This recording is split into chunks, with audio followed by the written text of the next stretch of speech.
I'm Ari Shore. I'm the OneNote product marketing manager. Recently switched over to really focusing on education. Thus, a lot of my sessions have been very education focused. But this is for a broader audience of all of you who are using it in your enterprises, education, government, healthcare, many others I'm sure out there. So by a show of hands, how many of you use OneNote just for quick notes? You know, note-taking at a conference like this? Okay, most of you. Okay, how about just having everything across your devices, maybe kind of like your digital trapper keeper to access things? Almost all of you. Okay, how about as a team space, as a place for you guys to collaborate with your enterprise, maybe with, you know, in your personal life, with a significant other? Yeah? Some of that? Okay, great. So it looks like people are using it in many different ways, and so this session will kind of walk through what the potential is to use it across both life and work. And so, first of all, we'll start a little bit with kind of what is the OneNote vision moving forward. So, important point here is OneNote is prioritized. It is getting a lot of investment from Microsoft. We now have a team of over, 250 people, guys? Yeah, over 250 engineers working on OneNote. So lots of things going on, and we'll talk about some of the things that they've delivered over the last year even, and then what's going to happen in just the coming months. Then we'll walk through, you know, what is OneNote at work? What is OneNote at school? And what are some of the things that we're seeing in education that can be applied more broadly in an enterprise business scenario? And then we'll kind of finish off with a little bit of what we're doing with OneNote integrations, OneNote API, and some of the exciting announcements around that. So just to start off, when we talk about the OneNote vision, this is directly from the OneNote GM and his charter to the team. He said, you know, we're really overwhelmed. The sheer amount and need to juggle and remember on a daily basis, it's overwhelming, right? But what do we need to do with all of that information? We have to collect it, we have to organize it, and we need to keep track of it. And then once you have it all collected and kept track of, what do you need to do with it? You need to be able to recall it when it's most necessary. I'm sure many of you have had that scenario where you're like in the grocery store even, and you're like, what was that thing I needed to buy? The milk, right? How many of you have had that situation? And you sometimes forget the milk. I know, I raised my hand. I've done that before. But OneNote is a great place for something like that. But what we'll show you is it's also great for other collaboration scenarios as well. So when we think about kind of the OneNote vision, it looks something like this. You know, it's about capturing information, and there's some investment areas that we've had there with things like Office Lens, which we'll show you, the Web Clipper, Cortana, so some of the exciting investments around Windows 10, and then enriching that data. So once you capture that information, it shouldn't just be static information like an image or a JPEG. It should be something that can be enhanced. So being able to actually take what you have and be able to augment it, make it relevant to the scenario that you're doing, whether it's clipping a recipe or clipping a product that you're shopping. It could, and there's many business scenarios that we're gathering right now to think about what are some enrichment scenarios that we could do with business. Then you want to organize it, you want to index it. So maybe you want to OCR it, get the optical character recognition so that you can search on it later on. Or you want to tag it. How many of you use tags? Just by a show of hands. Tags are amazingly powerful. I've seen it in education specifically. When a student has a question and wants to find something really quickly, they can use a tag, and then the teacher can search on it and see immediately where there's questions in the assignments. Same thing can apply to a business scenario. You know, and clustering and relating content. By nature, OneNote is a notebook, right? It's a digital notebook, so you can organize it in tabs and pages and have even more hierarchy than that with section groups and subpages. And then, in terms of recall, I mean, you can search everything. So once you've indexed it with OCR, you can search across everything. So we find people who are taking all of their documents, entire countries who are taking their curriculum for their education system, and they're bringing it into OneNote. And then they can search across different subjects, search across different areas where people are creating the curriculum, and all have that in one place in OneNote. So really, it becomes a powerful tool that's a little bit more than just quick notes. So this is one of the things that we've heard, the press talks about what's been going on, and an important thing to mention is, over the last year, since some of the releases that we've had that I just mentioned, we've had a twofold increase in users. And that's mainly due to just the consistent innovation in those areas. Okay, so phones are important for OneNote. Capture of information is important. Cell phones for calling? No, you don't need them. So it all started last year, just about this time, when we released OneNote for Mac. How many of you have Macs? Okay, about a fourth of you. It's okay. You're at a Microsoft conference, but we're okay with that because we released OneNote for Mac. We got Office for Mac coming out 2016. We also released OneNote everywhere. And it was free. So you can go to OneNote.com. You can download OneNote on all your different devices for free. It was no longer tied to Office. And actually, that was the point where the organization at Microsoft said, hey, we need a team, a large team devoted to developing just OneNote. So then we also had investments in a service, so having the OneNote API to create integrations, and we'll talk a little bit more about that later on. So this was kind of kicked off a lot of innovation that happened over the next year. Service Pro 3 with ClickNote, so device integration. So that was kind of the first step in device integration, but there's more coming when you look at maybe phones, maybe other tablets. Like there's different integrations that we can do that really make your QuickNote experience much better. OneNote for Android tablets, handwriting, and more tablet optimized. So many people were using handwriting on their Windows devices, but we had a huge demand for why can't I do that on other platforms? And so we had a team in India actually working on how do we optimize handwriting on an Android device. So now, as of last year, you're able to do handwriting on all different devices, all different Android devices.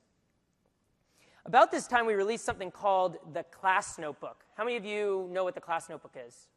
Maybe attended my session before. Okay, so the Class Notebook really added an education-specific layer to what we do with OneNote, having it be teachers and students interacting in one digital notebook and having different permissions set up so that they could do so. This is something that we're actually looking to scale out into other scenarios like enterprises. The OneNote Clipper, so leveraging the API that was released earlier on, we had improvements to the OneNote Clipper to allow for enhancement of information.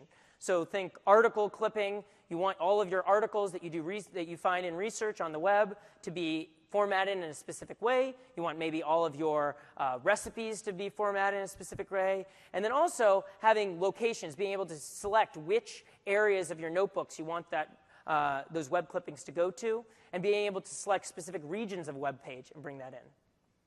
Then we had another big release in February where we released OneNote for the iPad with handwriting. That kind of rounded out the profile of handwriting across different devices, enabled many of the things that you've seen Creighton and the other sketchnoters do in the booth over the past few days.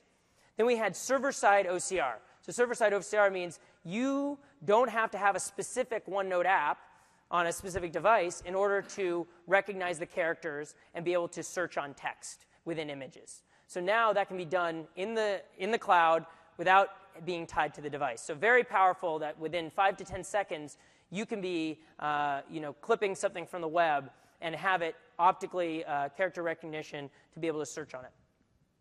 Then there were a bunch of other releases. Many of you probably didn't even know about these releases. And I won't walk through each and every one, but I put that up there to show you that over the last year, we've heavily invested in OneNote, and we'll continue to do something like that. And that's where 2x monthly active users comes from, is listening to what you all are requesting via user voice forums and getting requests and putting them into the product. So let's look at some of the other requests, some of the things that are coming over the next few months. We have a whiteboard app that's coming out for the Surface Hub. How many of you got to play with the Surface Hub while you were here? Pretty cool, huh? So that's big experience on there is handwriting in meetings, right? Being able to have a new universal app. Many of you complain about the phone app being not great, right? I've heard that before. But what's great is now we're going to have a new app for Windows 10 that goes across devices. And so we're going to have a new Windows Phone app with that release. And we'll demo that a little bit later. Also, as of build, just a few days ago, we released the OneNote API enabled for Office 365. And so Gareth walked through some of that in his developer session, and we'll talk a little bit about that at the end here as well. OneNote for Mac, getting more features. So there's lots of requests for all the features that we had in the desktop to come over to the Mac. And so we're hearing those requests, and we're prioritizing them and figuring out which ones we put in. One of them is, audio recording. That's a big one. Audio recording in a meeting, audio recording in education context for a lecture, and then having a better experience across iOS devices as well. Better lists and shopping lists or lists for tasks at work. And then being able to annotate and clip from the browser, so from Microsoft Edge. So some of you have probably tried that out, maybe part of the Windows Insider program, and seen that you can now do annotations and handwriting in the browser. That will be able to send immediately to OneNote as well. And then the staff notebook. So if you're familiar with the class notebook, which I'll show you a little bit later on, you'll see that this is an added layer of organization that you can have within a OneNote notebook where you can permission specific sections for specific roles within your enterprise. So you could have a manager who has a notebook and then have all of his direct reports only see their personal notebook or sub-notebook within that. And so you get this great kind of one-to-one relationship as well as a collaborative space within there. Cortana integration. So how many of you have a Microsoft Band? A few of you, not too many. How many of you have an Apple Watch? Apple Wear, or Android Wear? Okay, not very many people have bought into the wearables here. But Cortana integration will be huge, not only on a watch or on the phone. Many of you maybe used it on a Windows Phone, but we'll also have it on all Windows 10 devices. So, take a quick note. And we'll also have some, smart stuff like you saw with Power BI and Q&A, where it maybe recognizes that you have a meeting on your calendar and pops up a OneNote notebook that has those meeting notes, things like that. And full Windows 10 Universal app, above the lock screen. So again, making it really easy, like we had with the Surface Pro 3 and the Click Note, to be able to actually, take notes above lock, very easily without having to type in your password. And so we'll make that much easier. So again, OneNote across devices. That's going to be a big investment area for us. We're not just developing on Windows. Obviously, the best experience will be on a Surface Pro 3 and some of our first-party devices, but all Windows devices will be getting a lot of development with Windows 10, and then across devices, developing in specific areas to make it optimized for those experiences. So here's a little bit about Windows 10. I mentioned the Edge browser being a big one. Easily mark up and share web pages, capturing innovation very quickly on Windows devices. Again, just kind of a reiteration what I covered on that last slide, but some screenshots to show you exactly what that might look like. So now what I'm going to do, I'm going to spend most of the time in this session just demoing, showing you what are some of the things that we're doing with OneNote across devices. And for some help, I'm actually going to bring up some of my colleagues here on the OneNote team to help me manage all these different devices. So this is Scott. Scott just joined the OneNote team like 2 days ago. I don't know, are you officially on the team now? Officially joining in 2 weeks. Happy to be here early. Yeah, so trial by fire, we're bringing up here. So give them a lot of support. It's the end of the day. Got to give the demoers some support. So what Scott's going to do here is pull up his iPhone. So I'm going to switch over. Great. And there we go. So Scott is on his iPhone here. And what you see is, Scott, why don't you tell him what you're doing over here on the iPhone? So imagine, like everyone else here, one of the first things I do in the morning is I roll over, grab my phone, read the news a little bit, and then I want to figure out what are the tasks for the day. And the way I manage that is all through OneNote. So I'll open up OneNote here, and we'll take a second just to notice that I'm actually starting up my personal tasks, but I sync it back to my OneDrive for Business. This particular notebook isn't shared with anyone, so I can still feel confident that I can take care of my own personal tasks without anyone else noticing what I'm doing that might feel a little private or just mundane to others. So let's take a look at our current tasks here. As you can see, I've got a few to-do lists here. The first one I'm going to focus on for the day is let's re-up that gym membership. It's almost the summer. We've got to all work out, try to feel good about our bodies a little bit. So I'm going to click that note real quick, and you see there the check marks coming up. Taking care of my first task of the day, I'll realize, okay, it's a Monday. We got to get ready going for work. I just remembered real quick that actually my good teammate Garth said to me, hey, I need you to get started on the new Fabricam marketing notebook. So what I'm going to do is just click on the bottom left there, take a second to type in to ourselves here. We got Fabricam, which is going to be our new marketing product for the day, and notice that we are going into OneDrive Contoso, the name of our company, as opposed to our personal. And this was actually something that was missed, I think, amid all those updates over the past year, is adding OneDrive for Business support on the iPhone, on iPad. And so we've added that now across different devices so that you can create notebooks both on your personal OneDrive and on your business OneDrive. Great. So there you go. You got a new notebook, right? Yep, so we're all set up here with Fabricam Marketing, and now that we can see we got the device, I'm going to go ahead and share that out to my good teammate, Garth. And from there, we'll start to populate to the rest of the team. So you see Garth pops up, and we've got the option to just shoot him a quick message. Here's that notebook you wanted. And we'll send it along. Okay. So now let's say I've kind of finished my tasks for the morning, and I'm going to get in my car, drive over to work. And from there, I switch over to my MacBook Air. We'll launch up OneNote here. Similar, familiar interface. And what's really convenient here, since it's syncing back and forth to my iPhone directly, you'll see on the top left here, the re-up my gym membership task is already taken care of back in my personal tasks portion of the day. So now that we've gotten this taken care of, why don't we hop into our new Fabricam marketing notebook. So go into Open Notebook right here. And we'll click our private info. Give it a second, it'll sync up. Let's just see, sometimes we'll get the Wi-Fi here going, demo Wi-Fi. So that notebook will pop up there. Give it a second. Team notebook.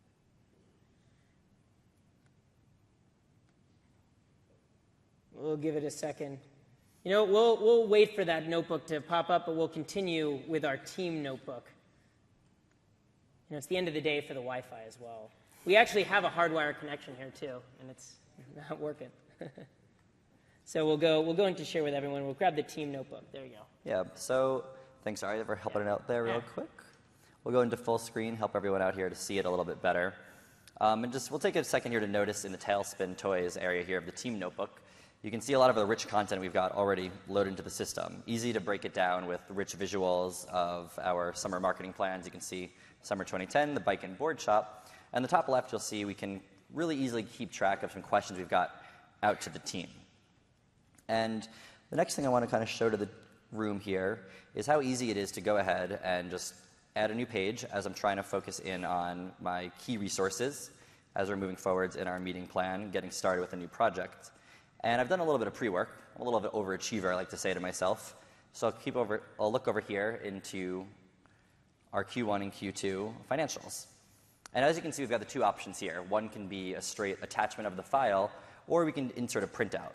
I'm going to choose to insert the printout so it's easy to see what's going on right from the page. And also just take a second to notice you get the full, nice experience here, can easily read what's happening in the document, and you have the attachment on the top left here so you can jump back to the attachment yourself if you want to make any edits as you're going. In addition to the forecasting of the financials, let's take a second here to drop in our Excel budget. And what's nice here is you have the option to click our little peek pane, take a look at what's going on, and you can see really easily the balance, what we have left, about $3,000 for the season. And we feel good about that at this point in the environment. Yeah, and we can go ahead here and open it up in Microsoft Excel as well, which is a real convenient thing. And we'll notice again, 42%. It's in the green with our conditional formatting. So we're feeling good about that. And the real important distinction to make here between the Toyspin notebook of the day and the key tasks I was working on that morning with my gym membership, they're both on OneDrive for Business, but this is actually shared out with my team, so the right people have permissions to the right environments. And this is kind of how you want to start your day on your iPhone or your Windows Phone, Android phone, etc., and then get to the office and feel confident that your materials will travel with you. Well, thanks, Scott. So Scott showed you just starting your day, but of course we all have long work days that need to, wear on and go across devices. Maybe you have one device at your desk, one device in your pocket, one device that you're bringing to meetings. And so with that, you have to do a number of different shifts throughout the day to have, the ability to keep track of all of those different pieces of information, whether it's a document or just a quick note you were taking. So what we'll do is actually shift over to our to our Surface Pro 3, of course, our favorite device.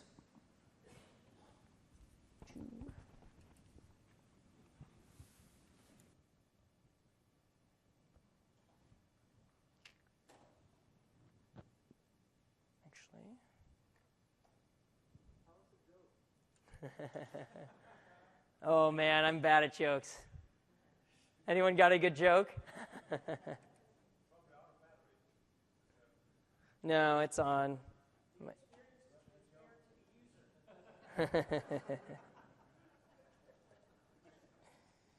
Yeah, that's a good one actually. Let's wake this thing up. I think it's. Oh, you know what? This is on too. Let's try it again.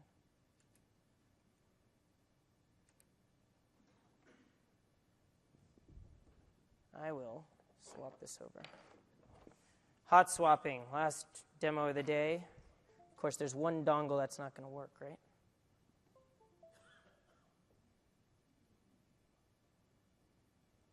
And so we'll go over to 7.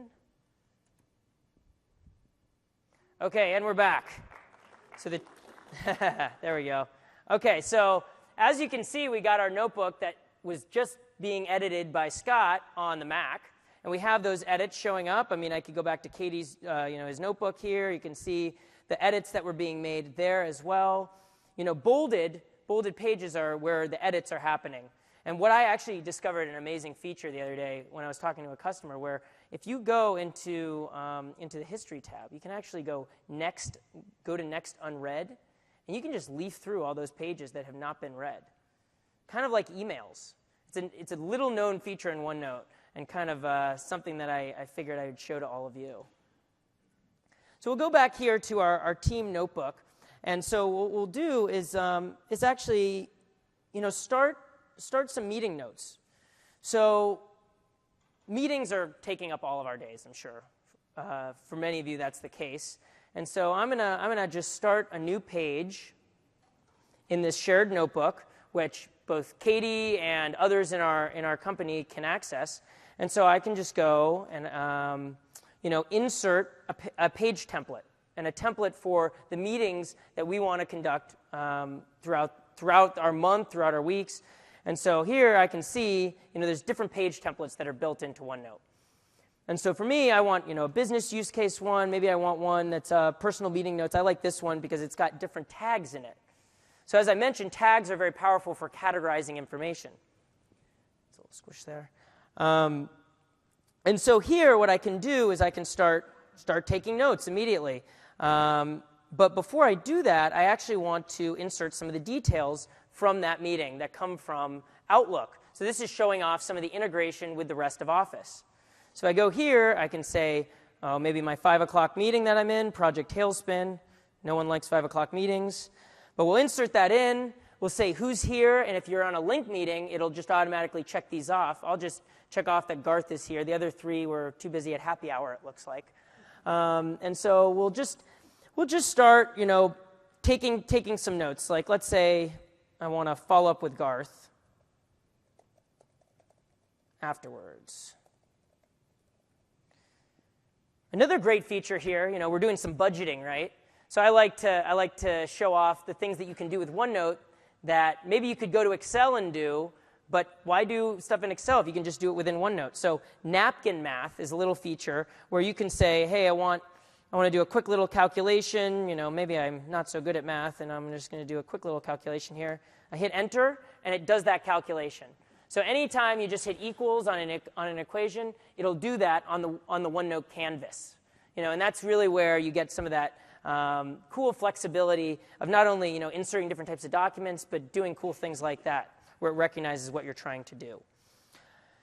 So now that I've done that, what I can do is maybe start taking collaborative notes with other people. And so what's great is that OneNote has an online app. So if we go here to Garth's browser session, we can just type in his password. Here we go.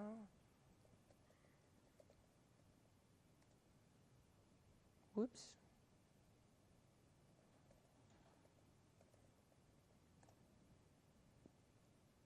So we'll log in there with Garth, and we'll have Katie here who has her notebook open as well. And what I'll do is I'll do a little bit of Windows 10, snapping in some of the different windows. And so we'll grab the one that we just logged into. We'll go over to his OneDrive with his shared with me. And actually, he had an email saying that he had just been shared that notebook, so I could also go there. So open up the team notebook in the browser.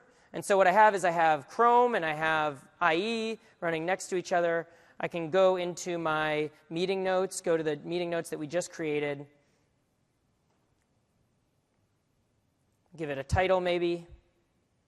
In a second, I'll jump back over to his meeting notes as well.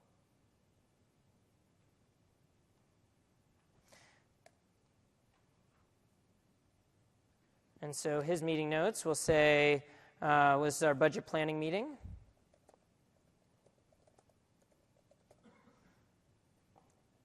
We'll go here. We'll maybe add some to-dos.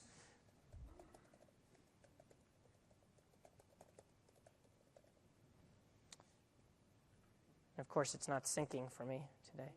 But it will. It will. Even at 5 o'clock on the last day of the conference, it will sync.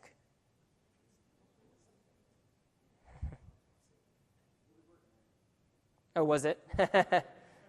I just didn't give it enough time. There we go. Okay, so now you're seeing, collaborative note-taking. I'll take some notes over here. Maybe there's a question follow-up. What were the numbers from last year? So pretty much real-time collaboration between those two browser sessions with Garth and Katie working together. And what's important to also mention is that you have both of them in the notebook together, and you know that they're both in the notebook. So you get that little drop-down that says Katie Jordan is on this page, and you can tell if they're in this section or in this notebook or on this page specifically. And so that's kind of a nice call-out. Right now, one of the big feature requests we get is, hey, is there a way to just do a quick group chat between folks? Right now, you can't. But that's something that we're definitely thinking about to make it really easy for folks to collaborate within a browser session. And as you saw with some of the new apps coming, the modern apps coming in 2016, for Windows, there's real-time collaboration happening even in the desktop clients. So what we'll do is, now that we've done that, we can jump back to our browser, or jump back to our desktop app and be able to just do a quick search on all of those tags across all of our meetings.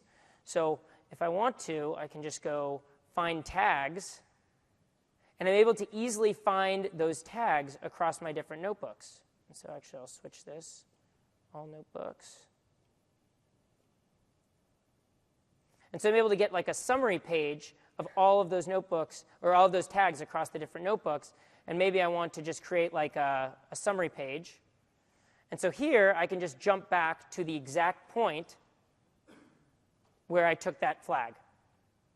And so very easy to jump back and forth between notes. And that's tag linking, but you can also do other types of linking. So say there was a meeting back a few weeks ago where I want to make sure that I remember this meeting when I'm looking at the meeting notes from this meeting. So I say, copy link to the page, and I can drop that immediately in this one.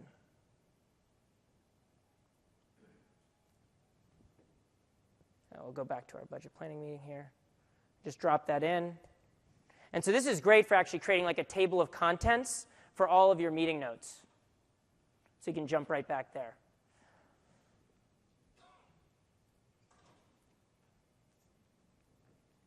And so now what I'm going to do is actually, I'm going to show you some of the things that we're doing in terms of quickly capturing notes. So I mentioned the Surface Pro 3 is a great example of that with the click note functionality. And so to do that, I'm going to bring up the PM who's actually worked on the features of ClickNote and Windows 10 app for OneNote. And he's going to show you some of the new things that they're doing with both the new app and Spartan browser, now called Microsoft Edge. Thanks, Ari. So in Windows 8.1 with the Surface Pro 3, we added the ability to quickly take a note with the Surface Pen. There's a purple button on the pen. You can find this on the Surface Pro 3 and Surface 3.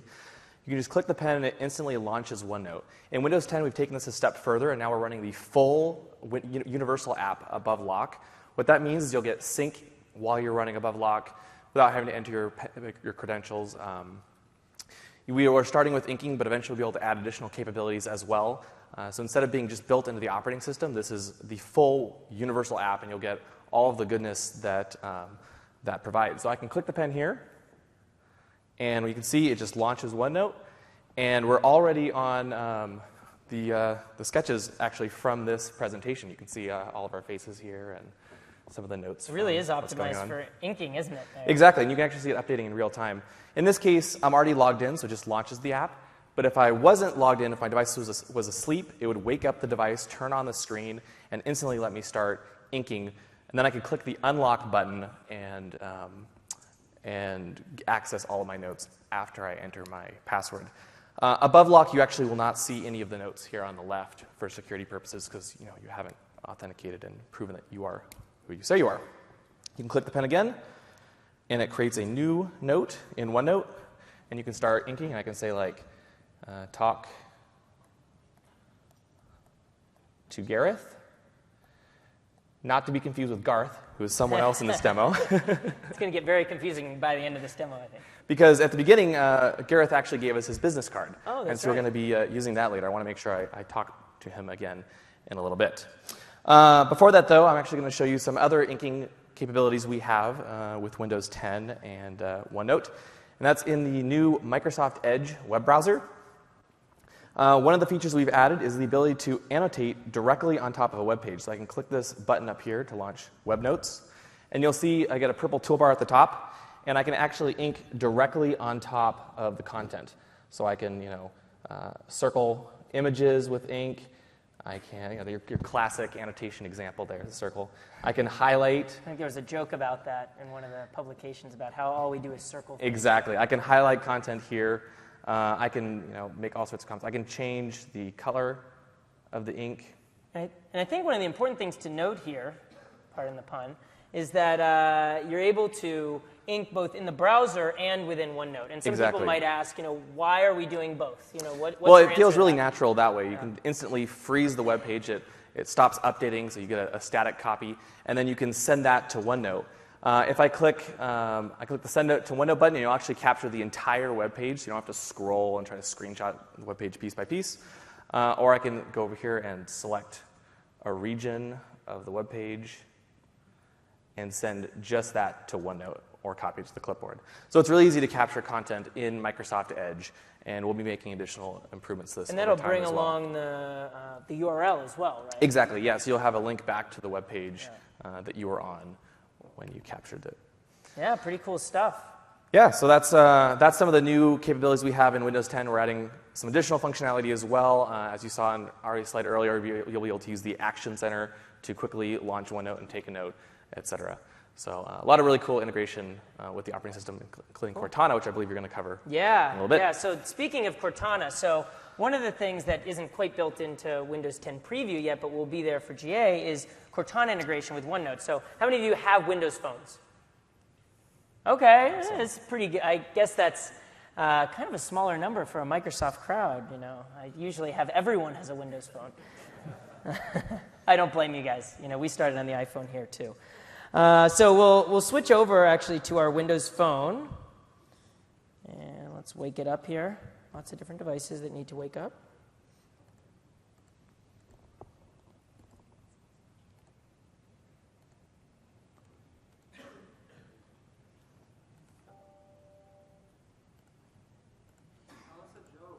Yeah, we'll just kill this one. The project my screen is always interesting. William, do you have any jokes for these guys? This guy really wants jokes. No. No jokes, sorry. I'm not that funny. Well, he did have a lightsaber the other day, though. You could tell him about that. How he got from the Cloud and Enterprise group, he got a lightsaber. Oh, man. Yeah. They were giving a lot of those out. Did you guys pick up any of them? Any other cool swag? Yeah, there's a lot of good stuff they've been passing out. Yeah, Power Bricks were awesome. Yeah. Anybody else get some cool swag? What's your favorite thing you've received thus far? Raspberry Pi, okay. Xbox. Oh, that's pretty cool. Did anybody get the motorcycle they were giving away earlier today? No, nobody here? I guess if you want it, you probably already are gone enjoying that.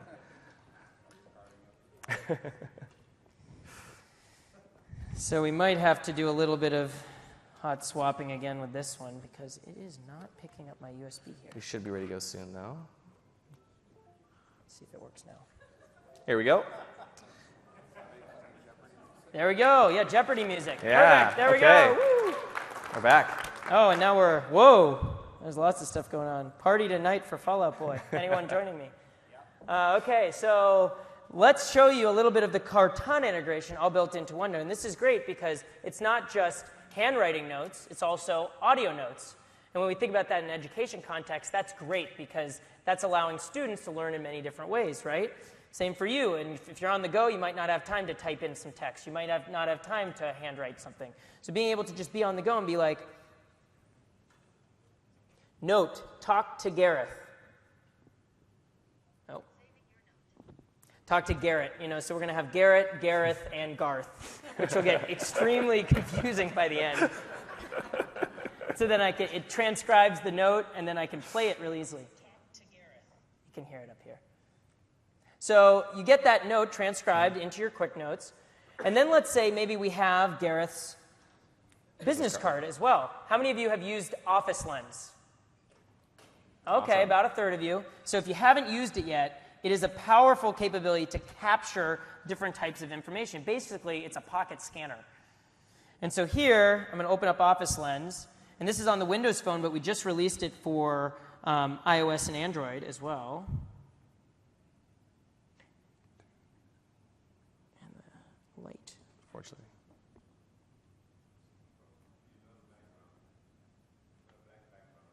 Yeah, the black background always helps. That's true. I actually did that in my other demo. Here you go. And let's see if we can crop it. If it doesn't, it'll usually do it automatically, but if it doesn't, you can manually crop it, which is really nice as well. Let's see if we can get it.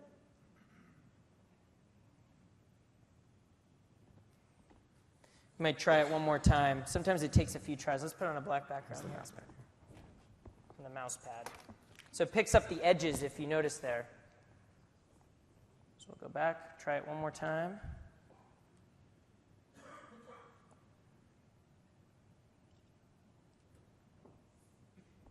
So there we go. That's much better. Gareth Jones, API architect. That sounds above my pay grade. So let's go and save that into OneNote. And you can see I can choose which section I want to put in. Maybe I want to put in my business contacts so I can follow up with Gareth later.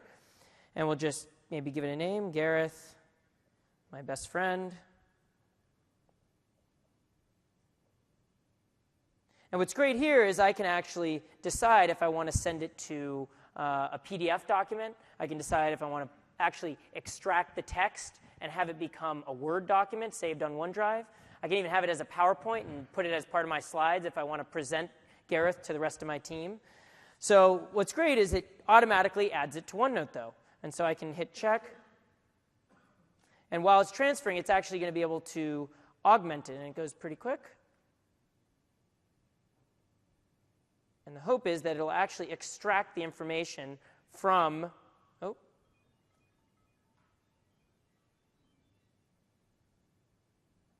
try it one more time.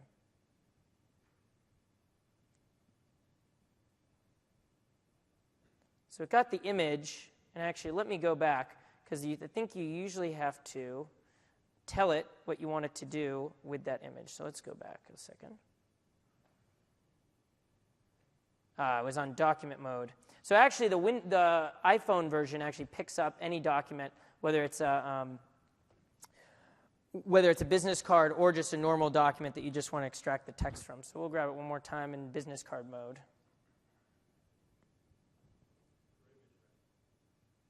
There we go, and that should work better. Oh, there you go.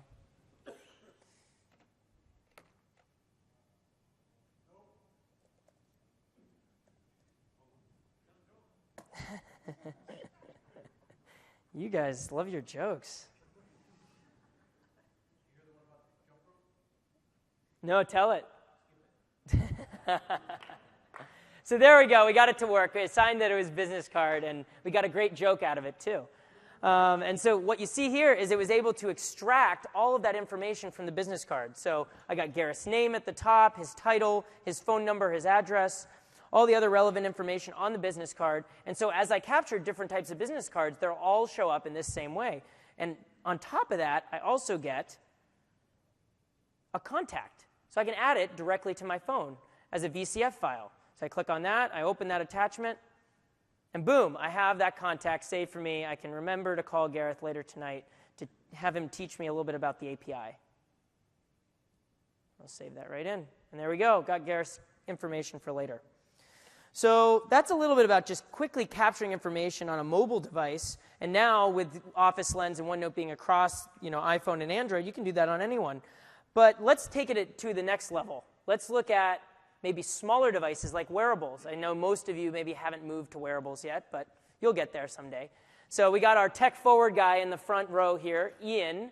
And so Ian's going to come up here and actually show off some of the new capabilities with OneNote quickly capturing notes on wearables. Awesome. Hey, everybody. I'm Ian. I'm a PM on the OneNote team, and I am obsessed with new tech.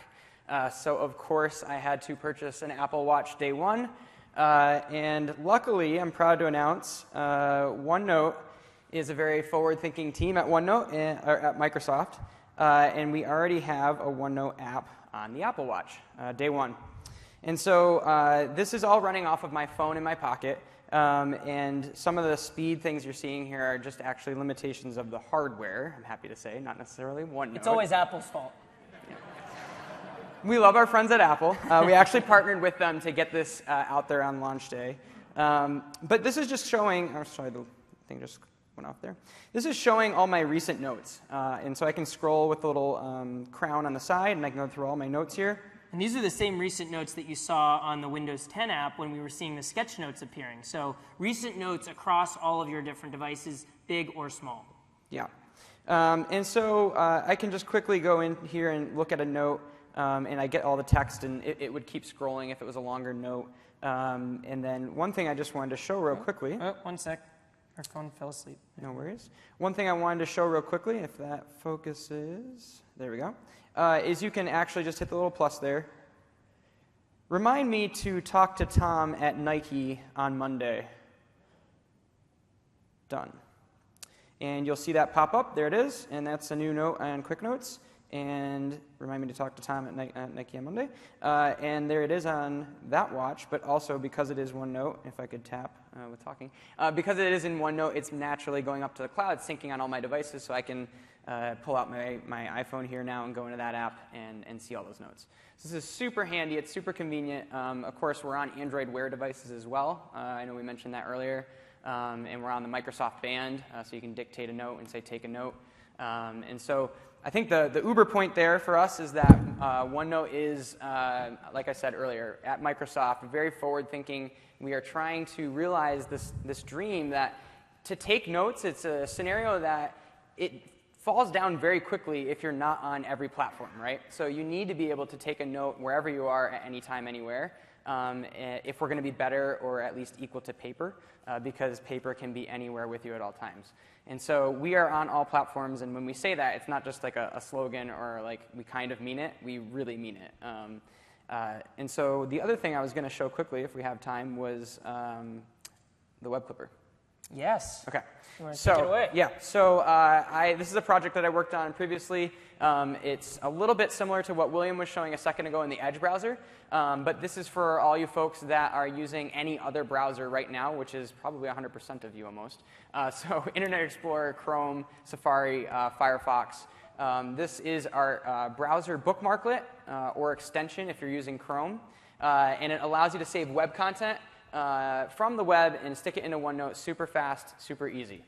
And you might, I'll start off with clarification point, because people that install OneNote today, they typically open the app and they see at the bottom of their tray this little guy here. He's always hanging out. It's got the little scissors, this send to OneNote thing. This is for screen clipping. It is not the thing I'm going to show you. The difference is Screen clipping only takes what's on your current screen, whatever's in the window, right? The web clipper will do a full article on the internet, scroll to the bottom, no matter how long it is. So that's the key difference, just to clarify. And so to get started, I'm going to just jump to Chrome because it works there. And I'll just show you real briefly. If you go to OneNote.com, if I can type. But while he's doing that, so it also installs on Mozilla, installs on IE. So you can, it's just a little bookmarklet that you just drag up there to your favorites bar, and you're able to use it in the same way that he'll show you here with Chrome. Exactly. So OneNote.com/Clipper, it'll send you this page, and no matter what browser you're in, we'll give you the right instructions on how to install it. In Chrome, in this example, I already have it installed. You can see the little icon up here in the top right, the little OneNote logo. That's just showing that it's an extension in my browser. And so what I can do is I can jump to an article. I like food a lot. My friends know that. I take pictures. I'm kind of a foodie person. While I'm in Chicago. What's the best thing you've eaten here? Oh my gosh. Deep dish. I mean, come on. I went to a really good restaurant last night too, but we'll get into that later. Deep dish pizza is near and dear to my heart. I want to be able to make some of my own when I get back to Seattle. And so I'm on All Recipes looking up a deep dish recipe. And so I don't have a lot of time right now. Maybe I have a meeting to run to, or I got to go, walk the dog, et cetera. I got to do some errands. But I want to save this into OneNote so I can remember to do it later. So I'm just going to click the icon that is the clipper up there in the browser.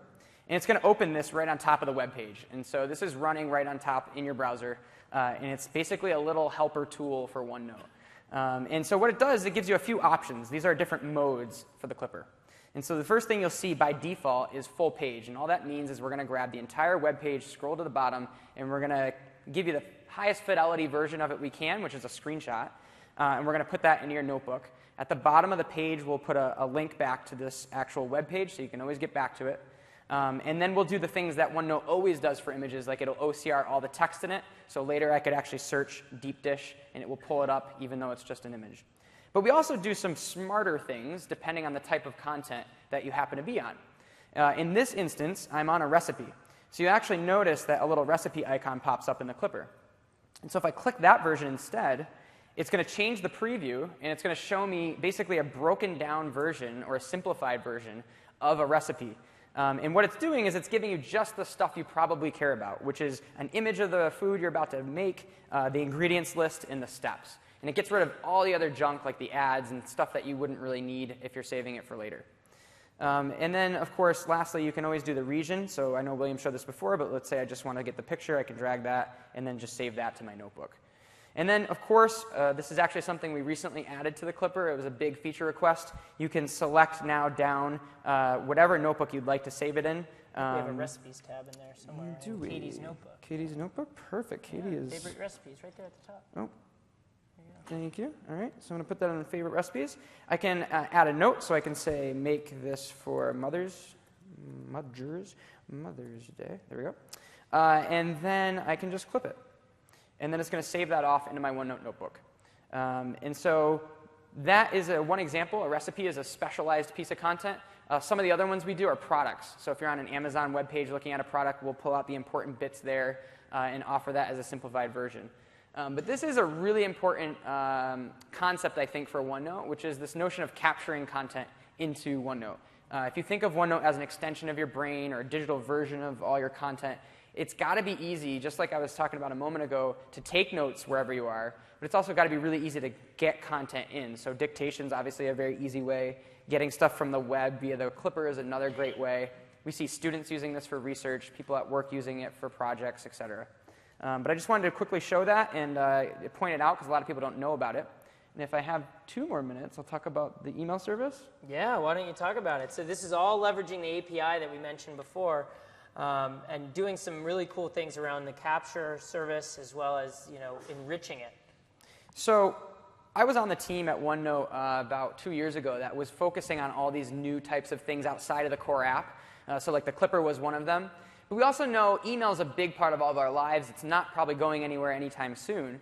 But for me, when I'm on my phone a lot, I'm living in email. And so a lot of times I'm getting things like a product receipt or I'm getting a flight itinerary. The email service is probably one of the easiest ways to get that kind of content directly into OneNote. And so all you have to do is you go to OneNote.com/email settings, and it lands you on this page. In fact, Katie is already, she seems to be she's really into OneNote, from what I can tell. She's using a lot. She's using all this stuff. It's like she works for us or something. But she set up her email account. If you were here for the first time, it would just ask you a simple question. It would say, which email accounts of yours would you like to associate with OneNote? Once you associate those with OneNote on this page, you literally email anything from your email to me@onenote.com. Literally the words, I'm going to point to it up here, me@onenote.com, not your name. Some people get confused about that. Yeah. me@onenote.com. Forward anything to that, and it's just going to shove it right into OneNote automatically for you. And you never had to leave your email app from your phone if you didn't want to. So I like that because I don't like to jump around to different apps sometimes. I'm in email. I'm just doing things really quick. I can hit forward, me@OneNote. It auto-completes the rest of it. Boom, it's in OneNote. And then later that day when I have some time to look through stuff, I can get to it. And it's all searchable, too. It's all searchable. It's all indexed. And then the last thing I'll say, and this, I'm trying to give you all the examples of the OneNote service. So we had the Clipper. We had the email service. We have a ton of third-party apps, which are you going to talk about? Yeah, talk a little bit about it, yeah. So then the last thing I'll say is, as an example of, a lot of people come up to us, and I've had some folks this week asking, like, what's this deal with the service? Why are you guys investing in it? A good example is I guess maybe a month or two ago now, we moved all of OneNote's OCR technology into the cloud. And so previous to that, OCR only worked on our Windows platforms. And so if you took an image, let's say with your Android or iPhone, and it had some text in it, we wouldn't automatically grab the text out of that and have it indexed and searchable. So instead of, the trick for us on the engineering side is OneNote is on so many platforms that if we want to build out features, it's sometimes a ton of work to go do that because there's so many places we are on. So instead, we just said, OK, let's move all the OCR into the cloud. And then automatically, day one, all that functionality was delivered to every single platform we're on. And so now if you take a photo with your iPhone or your Android phone, it's going to get automatically OCR'd. And so that's a good example that I like to give people of why having a service backing OneNote is really powerful, because it not only helps us on the product team build stuff faster, but it gives you guys all a lot of features a lot quicker. So those are just some examples. So we had the Clipper, the email service, and then some of the service-based functionality, and of course the newest thing, the Apple Watch. Yeah. Take it away, Ari. So as he was talking about that, I was just pulling up a little bit of how we can find different types of information just via the powerful search in OneNote. So because of the OCR that has been done, we can quickly search across our different notebooks. And you can see there, I'm searching on text, but I also have that image. I don't know if William's handwriting was good enough to pick up the thing he was writing, but usually it'll search on text. So like Liz here in the front row did work all in OneNote, just handwriting her notes in class. So if I search on heat transfer, we can see her notes and her handwriting pops up. And so that's a really cool capability of being able to search across both handwriting, text, images, anything that is sent up through the service.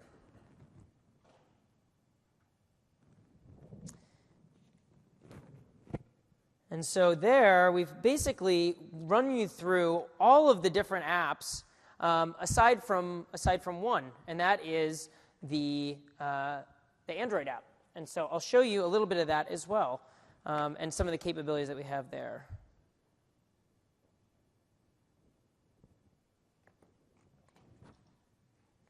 Just give me 1 second, and I'm not.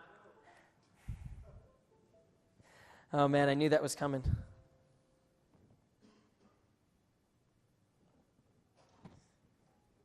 So of course, Android devices, you have quite a hard time showing, projecting from. So what we're going to do is I'm going to show you with the Android device. You want to hold that for me there? So this is the Android app. And so what you can do is actually navigate very similarly to the way that we were navigating through the web version. And so say we want to write a note in our meeting notes, we can do that all here. Like in our weekly sync, we can say, when I go to the Draw tab, we're going to add some text and say, my handwriting is no better than William's, I'll tell you. There you go. So obviously it depends on the stylus what you can do, but We're going to just do Garth so he fits on the screen here. But of course, it's flexible. So it's a good example. We can actually zoom in and out on the canvas with 2 fingers, not one like I just did. But basically, this app is almost fully featured as all of our other apps. The one feature that we don't have here that a lot of folks request is to have sharing capabilities. And so right now, we don't have real sharing capabilities within the Android app. And so that will come with time. We'll add that so that you can share a notebook directly from an Android phone or Android tablet. What you realize here is you also have many of the features like recent notes. Now we have handwriting. And some of the other capabilities of being able to, like, maybe you have a page that you want to pin to your start menu. You can say add to home screen. And so in a second, it'll pop back up on my home screen. I'll have it there. So that's kind of a device-specific example of where we're not only just creating apps that are exactly the same across platforms, but we're having capabilities that are specific to that platform. So now let's switch over. The most recent one that we've added is handwriting on the iPad. So how many of you are pretty excited about that? How many of you have iPads? Yeah? Have you been using it? How many of you actually used handwriting on the iPad? A few of you. Well, the Surface is definitely the best in terms of handwriting, but there's some cool things that you can actually do with the iPad. So in terms of like, hey, I want to do some palm rejection. So I got my hand on the screen. I can say, Fall Out Boy. Who's excited for that? Woo! There you go. So there you go. Handwriting on the iPad, lots of capabilities. If any of you have used other handwriting apps like Notability, this is pretty much there in terms of the ability to customize your handwriting, do any things like erase and things like that.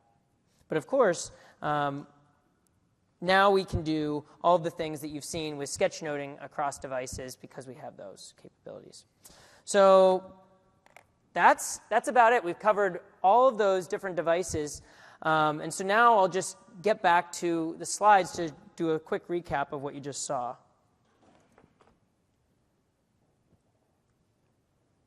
And so what you saw there is, again, we were able to capture information, specifically on mobile devices, where most of that capturing happens when you're on the go, then be able to organize it, and then be able to enrich it and recall it later on. And so that's kind of the full life cycle. Oh, and there's the other graphics there. And so basically you get the full life cycle of it capturing information and being able to make it usable later on. So let's talk a little bit about like beyond taking notes and beyond kind of the quick capture and organization, enrichment and recall that I just walked through. So of course it's a familiar notebook structure, so it's also great for long form notes. So creating and adding content from anywhere. So like I said, you can bring in documents. So being able to embed Excel documents, being able to embed PowerPoint presentations, annotate on them. I've actually seen all different types of documents be brought into OneNote in the context of other notes and then be able to search within them. So that's pretty cool. And then be able to find anything with the searching and tagging and sharing with Office 365. So what we did during the demo mostly could have been done with just the free OneNote apps.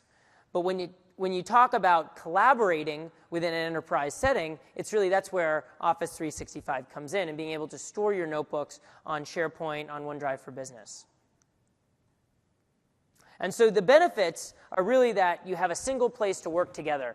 Meeting notes are the best scenario, but there's other things like project initiatives that you're working on across the company. I know for us on the OneNote team, we have a giant OneNote notebook that we work on. Every person has their own section group with all the projects that they're working on. And so having it all in that one place, you get visibility into what everyone else is doing. You can be able to now with Delve integration, be able to find other people's notes across your organization. And so really, it becomes that one place for everything that can then be discovered later on. And as I showed you in the demo, being able to co-author documents at the same time, regardless of device. And in terms of co-authoring, it's important to mention that unlike some other software, this particular app goes online and offline. So you could be, working on stuff at work when you're online. You could be on the bus and take it offline, and you can continue to work in a seamless way. We've actually seen amazing things in terms of education, where a student can get on a bus on their way to a sport event that they're competing in, and continue to do their work in their OneNote notebook because it goes online and offline. Then once they get back online, they can just sync it right back up to the cloud. I mean, managing project deliverables are a good one. One of the things we didn't show during the demo was further Outlook integration with tasks. So being able to have a task that's actually assigned within OneNote. So you could be in your meeting notes, just say, I want a task for tomorrow. You could assign that task to someone, and then be able to keep track of everything that's going on with that work stream. So now let me transition a little bit. And so I'm the OneNote and Education guy, and I like to talk about our investments there because of what we've done in just the last 8 months. So I showed you the year for OneNote has been great, and a big portion of that has been investments in education. And so what we've done is we basically created a structure for a school to use OneNote. Why that might be relevant to all of you who are not in education is we can imagine the same thing applying to an enterprise setting where you have hierarchy like this. In this case, we got staff leaders like a principal or a superintendent that can then work with their direct reports in different parts of a OneNote notebook. So you have a content library, a collaboration space for everyone to work together, and then staff member individual notebooks. Similarly to the way that the OneNote team works together with different section groups for each of the individuals, that is what a staff notebook looks like, and I'll show you that in just a second. The class notebook is essentially the same thing, and we released that actually before the staff notebook, where a teacher can work with their students all in one location. And if you didn't get a chance to attend my session earlier on OneNote and Education, I encourage you to check that out just to see some of the things that we're doing specifically with class notebooks. So what is a class notebook? So a class notebook has a content library, which is basically a digital filing cabinet, where you can take all of your documents, put them there, and it's view only for everyone in the organization except for the person who owns that notebook. So you can think about that as like a great place for policies and procedures, dates and deadlines, calendars, other shared resources that you don't want people to mess with. Then there's a collaboration space. That's kind of the prototypical shared notebook, like the one I created between Katie and Garth, where they could work together in real time. And then there's the individual student notebooks, where the students can have a one-to-one relationship with the teacher without the other students knowing what's going on. So now let's bring that over into the enterprise, into maybe a more administrative level, where a manager can have a content library and have all the documents that are relevant to their team that the individual staff members can then bring over into their personal notebooks to work on. Then there's a collaboration space. Similarly, shared documents, meeting notes would probably end up in that collaboration space. And so then you have the staff member notebooks, similarly to the ones that you had with the students. So let me just jump over real quick and show you what one of those looks like so you get a sense for it. And this is one of those areas that I'm sharing with all of you because I want to get input as the person working on not only education, but how do we scale some of the things we're doing in education to other verticals where this type of notebook structure might be relevant. So I'll switch over to 7.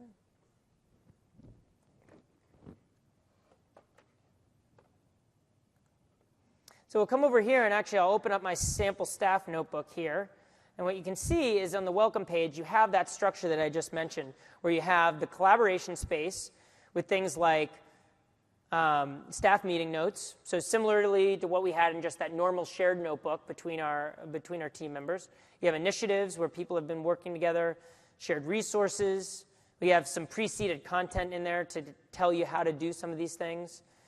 We have tide charts. This is specifically for like a principal working on figuring out, what is kind of the temperature of the school, what are some of the students working on, and so other administrators throughout the school can add to that. Shared lesson planning is a big one in education where teachers can work together and give feedback on the lesson plans that they're developing for their classes. Then you have, the content library. So as I mentioned, policies and procedures are big here. There's a great use case that we heard from like a principal who said it saved his day that he had the fire drill policies and procedures in the content library of his OneNote notebook because he could be on his phone, he could pull up those policies and procedures while he's running out of the school trying to figure out where he's supposed to go. principals have a lot on their plate. Let's be nice. And so then you get other things in here like bus schedules, assessment, maybe we have some assessment calendars like an academic calendar that's published here. And so all those things can be shared with everyone within that administrative staff. But then you have the individual staff notebooks where that one-to-one relationship can happen. So you have like professional development. You have classroom observations. And classroom observations in an enterprise setting could be something like one-on-one meetings. You have one-on-ones with your manager and then they're direct, and you'll be able to do things like, hey, maybe you want to have an audio recording of that one-on-one so you remember some of the go-do items afterwards. That's important. Maybe you have images that you want to capture in there. And so really just taking modern note-taking, and this is what we call modern classroom observation, where you can capture different types of information and share it in a one-to-one relationship or a one-to-many relationship. And so we're thinking about kind of what is that next vertical, aside from education, that we could apply something like this. I mean, is it in a government context? Is it in a healthcare context? Or is it just a general business, managers working with their directs? So definitely looking for feedback on what that looks like with your organizations. So we're running out of time here a little bit, so I'm going to jump back here. So you saw staff notebook. So what's OneNote for Life? So basically we're talking a little bit about the OneNote API, and actually we had Ian cover a lot of that when he was talking about the service with the Clipper and talking about what we're doing with email and third-party and first-party apps like Office Lens. And so what we've done, at least as of last year, was to have a OneNote API for consumer services, so like OneDrive. And so having the ability to extend what you do in a personal use case, just with OneNote, the application, allow you to do things like save for later, go paperless, using other apps and services. Have an archive of important info, active reading on ebooks, so being able to send information from ebooks. OneNote has a blogging platform. I think we added WordPress integration. Is that right, Gareth? Yeah, so we added WordPress integration with OneNote via the API. So things like that are going to continue to develop as we have more of these APIs. Let's think about it in a second on how we would apply that to a business context as well. So these are some of the app integrations we have so far. We look at some of the scanners. We have News 360, so a newsreader. We have things like LiveScribe pens. How many of you take handwritten notes? A few of you. So I'll show you in a second. I don't know if I'm going to have enough time, but I'll show you very quickly what you can do with a LiveScribe pen and being able to take handwritten notes and send it into OneNote as well. And that's all via the API. Also email, Cloud Magic, having emails being easily sent into OneNote. So you can check out all those at onenote.com/apps. So I just have a few minutes, so I'm not gonna demo the LiveScribe integration to all of you, but if you want to see it afterwards, basically taking handwritten notes, bringing it directly into OneNote. So in terms of the API and extending to business use cases, Gareth had a session that was developer-focused that I encourage you to watch if you want to see actually how this is done. But at Build, they announced Office 365 APIs for OneNote, and being able to do some of the things that you saw in the demo, and being able to apply that to your own apps and services, and being able to do things like have maybe a shared notebook on Office 365 and both read and write information from it. Enrich data, similar to the things that you saw with clipping recipes and products and articles, business cards, being able to, take what you've already done with maybe the consumer APIs on OneDrive and be able to easily bring them into Office 365. So here's a few resources to definitely remember. I would definitely call out the OneNote feedback and suggestions site, the user voice site, because that is where the team is actually looking on a day-to-day basis for prioritization of the next features. So as I said, there's been a lot happening. I don't know any of you in the audience. Maybe you can come up after me, and I'll give you a prize if you can tell me that you know all of the things that we released over the last 12 months. I mean, there's a lot. So that's where we're looking for all of that prioritization. So we want to rely on you for that. Developer Center, dev.onenote.com is great for anything to learn about the API with GitHub samples as well. So everyone's got that. You'll be able to get that in the slides as well. And so final takeaways. So OneNote is cross-platform. You know, it's not just a Windows app. We get that a lot at conferences of like, oh, aren't you guys just on Windows? No, actually, we're across all devices, and we're really leading the way for Office in that category. I mean, OneNote on an Apple Watch, OneNote on any other device that comes out that is getting some pickup from users, we're going to be on there. And that's a promise that we have made as a team to our users, that no matter where you are, you're able to take notes. And then free on OneNote.com. So apps are all free, but it gets better with Office 365 because of the things you can do in terms of collaboration. So things like the staff notebook. That's probably something that you get with Office 365, and having those permissions set by what is your role within the organization. Leveraging things like groups. I mentioned that in my education session, got a round of applause because groups is kind of like the hot term here at Ignite. So being able to draw in groups into the staff notebook will be something that we're thinking about. And again, you know, applying some of the education success that we've had and bringing that into business scenarios. And lastly, the ecosystem with the OneNote API now developing out from a consumer scenario to a bit more business scenario. So this is some related Ignite content. Many of these things have already happened. I think all of them have now at this point. So I encourage you to go to Channel 9 and check them out. A few to note. The Office Sway session is awesome. I mean, Sway was actually created by the same engineer who created OneNote. So there's a lot of innovation going on in that space by nature. In terms of presenting OneNote content, Sway is the way to go, and they're going to continue to add capabilities in that area. Actually, the interactive storytelling session hits on that and shows how you can take content from both OneNote and Excel and bring that, and other Office documents, and bring that into Sway for an interactive presentation. So a cool session to watch as well. And then I have the OneNote education session that we did last time. So I know we have a few minutes left, and I'll stay afterwards to answer any questions. Thank you all for coming. I know it's been late, but thank you, and hope you had a great Ignite.